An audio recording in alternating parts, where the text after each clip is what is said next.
Hello my dear friends, you're on the Military Summary channel, and this short video we're going to discuss the most important events that took place during the previous night of the local time.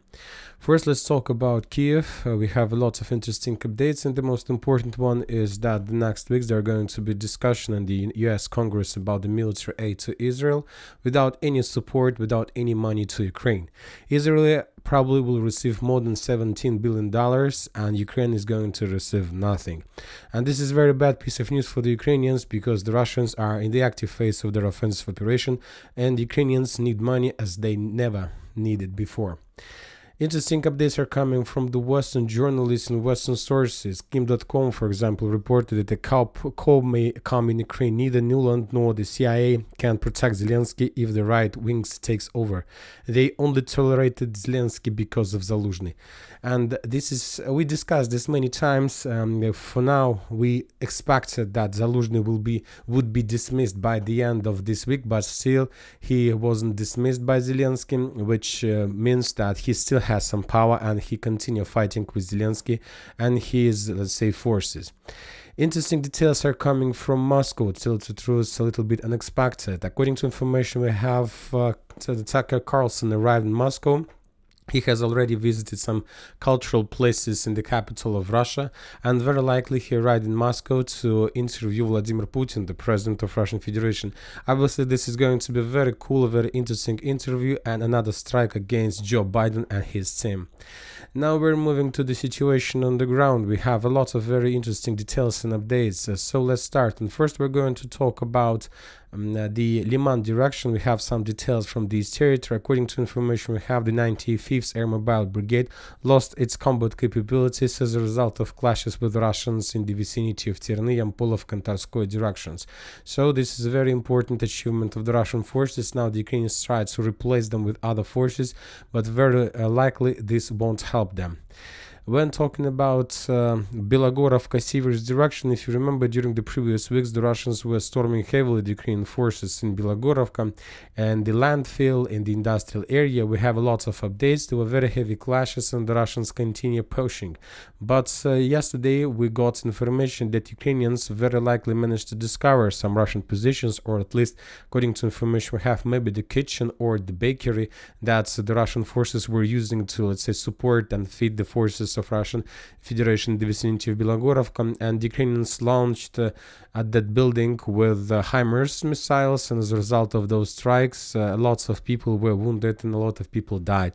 According to information we have, currently at 6 a.m. of the local time, 10 people were wounded, 28 died, and among them 18 men and 9 women and 1 kid.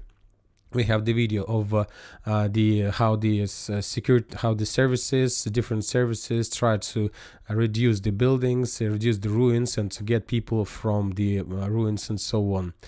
Now we're moving further to Klishchiivka direction. We have interesting details from this territory. According to information we have, the Russians, as a result of offensive operation, managed to maintain their positions in the vicinity to 115.7 hill and to establish control over this small farm. At least not maybe over this farm, but the things that left from the farm. So according to some sources, we can adjust the map and to show this progress of the Russian army. Yet we haven't received even a single geolocated video confirmation, so we will not change the map on let's say the map, but it's like possible progress of the Russians. So as you can see, according to this, they're getting closer and closer to establish complete control over at least northeastern part of the village. More details are coming as usually from Bogdanovka stronghold. Today the Russian sources published another batch of videos of FPV drone strikes against the Ukrainian positions in the central part, which still tell us means that the Russians are not able to continue movement further. Basically they stuck on this line. It doesn't mean that they will not be able to bypass. Obviously they will be able to bypass this territory, but obviously this will take significant time for them. The Russians during the previous phases of offensive operation tried to attack this village from the north in direction through the main defense belt in the forest. They tried to attack from the south, but there is another defense belt in that area. So we see that the Russians just have one option: to move slowly, step by step along the buildings. But to do this, let's say along the main street, they need to destroy first of all, the let's say Ukrainian positions. For better understanding of the picture, of course, as usually, it's better to increase the numbers of updates since the beginning of the January, and it shows us the Russian focus. As you can see, according to this video, we have significant number of geolocations of FPV drone strikes, and almost every single building was attacked by the Russian FPV drones.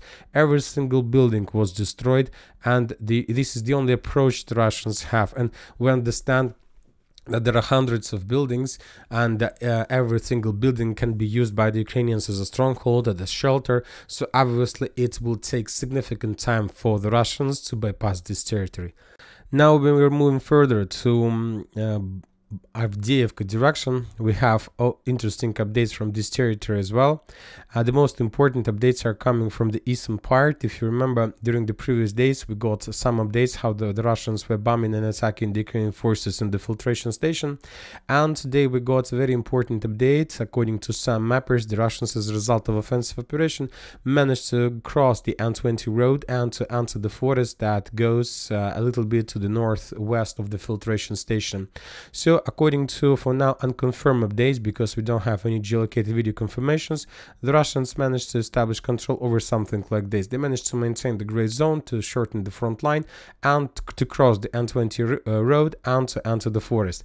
I'll remind you that during the previous days we got a lot of videos, a lot of updates of the Russians' attacks in the area to the south of the filtration station. The Russians were bombing this territory, so we can say that currently the Russians are trying either to force the Ukrainians to step back from filtration station by two attacks. One attack lays down on the north in direction of the central part of the forest, and the second one goes from the south in the same direction. Yet there are still a lot of things to do until the Russians are able to get at least these positions. Is up to 1 or maybe more weeks of clashes. But anyway, the closer the Russians are getting the central part of the forest, the more chances that the Ukrainians will basically take a decision to withdraw their positions without clashes and to move back to the central part of Avdiivka. So the clashes in this area continues. And another important thing that before let's say 4th of January, we have just few points of pressure inside of Avdiivka. Let's count them once again. This is the first point and the most important point of pressure where the Russians managed to enter inside of the village. The second more or less points of pressure we can call this direction, but the progress here is very slow because of like complete absence of any defense belts, buildings that the Russians can use to hide. So it's not like it's half of, let's say, point of pressure. The points of pressure was and currently the next points of pressure in the vicinity of industrial zone, and this is the same, let's say, points of pressure, and the final point of pressure is Tsarskaya Khota and this one. And by crossing N20 road from Krutaya Balka, the Russians managed to create another point of pressure, which is very important because now the Ukrainians need to redeploy a significant number of reserves to stabilize the front line and not to allow the Russians to encircle their forces inside of the filtration station. So the situation develops very bad for the Ukrainians, but the thing is that till the end of present election period of Russian Federation are less than 2 months, and I have a question whether the Russians are able to complete the battle for Avdiivka until the end of the present elections, because the battle is completely about to be finished before the Putin, let's say, become the president for the next term. This entire operation was made for this, as I understand. Now we're moving to Marinka direction. We have finally the geolocated video confirmation how the Ukrainians abandoned their positions in the coal mine. If you remember, during the previous days we got updates that the Ukrainians returned control over this territory, then the Russians concentrated forces and counterattacked, and on this video, according to the author, this building was captured. The first floor was captured by the Russians, the second floor was captured by the Ukrainians, and the Ukrainians were forced to use FPV drones to attack the Russians in the first floor, and that allowed the Ukrainians basically to run away while, let's say, the Russians were regrouping or were getting out of shock. So you can see on this video the running and withdrawing positions Ukrainian soldiers. So coal mine once again under complete Russian control. Now we're moving to Novomikhailivka area, and we continue here receiving significant number of updates exactly from the northern part of the village. We got more FPV drones attacks against the Ukrainian forces. If you remember the previous days, we were talking that the Russians established complete FPV drone control over any movement on the northern part. The Ukrainians are no longer able to move forces to the north, from the north to the south. They can't evacuate, rotate, they can't do anything. And this is very important because this is the first phase of the offensive operation or assault operation inside of the village. If we increase the numbers of updates since the beginning of months, we see that this is exactly what we were talking about. Everything that leaves Novomikhailivka and start movements to the north, or everything that moves from the north to the south, it will be destroyed by the Russian FPV drones. Control is 100%, as I can see. Nothing can bypass the red line. And this is not a tactics by the Russian forces.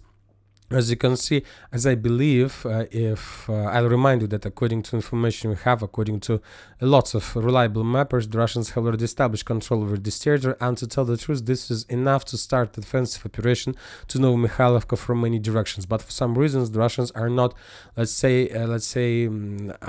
not in a hurry. They took a decision to, to reduce the Ukrainian forces with FPV drones, just like to do small attacks, and of course we see the results. They're significant, and of course it will ease the further progress of the Russians in this direction. Now we're moving to Rabotino. We have few details from this territory as well. We have continuous FPV drones clashes, FPV drones bombing, and the important update we got from the road 20408 from Novodanilovka to Rabotino, probably for the first time since the previous probably 6 months, as I understand. The Russians start publishing FPV drone strikes against the Ukrainian forces that goes through the war along the road T0408 from Novodanilovka to Rabotino, and which means that the Russians are also trying to establish some fire and FPV drone control over the main arteria, support arteria in this area, which also can mean that very soon the Russians will try to attack Rabotino or to make another attempt to enter the village from the south. Obviously, the Russians will try to return control over Rabotino before spring comes, because I'll remind you, according to even Budanov, the head of the Ukrainian army, they're planning to start another counterattack. So for Russians, it's better to restore positions before the possible next spring counter-offensive operation from the Ukrainian side. When talking about Kherson, southeast direction, during the previous night, the Russians made a lot of attacks, missile attacks against the city by the name of Kryvyi Rog. There were very heavy explosions on the industrial sector of the city, lots of explosions, very big fire, and very likely the Russians destroyed another FPV drone factory or maybe ammo depot with missiles, but something big and something huge was destroyed. Another damage to Ukraine industrial complex. And that's it for the short video on military summary. Channel reminds to condemn any violence in the world. Thank you for watching. Subscribe to my channel, put your likes to my Patreon, and have a good day. Bye bye.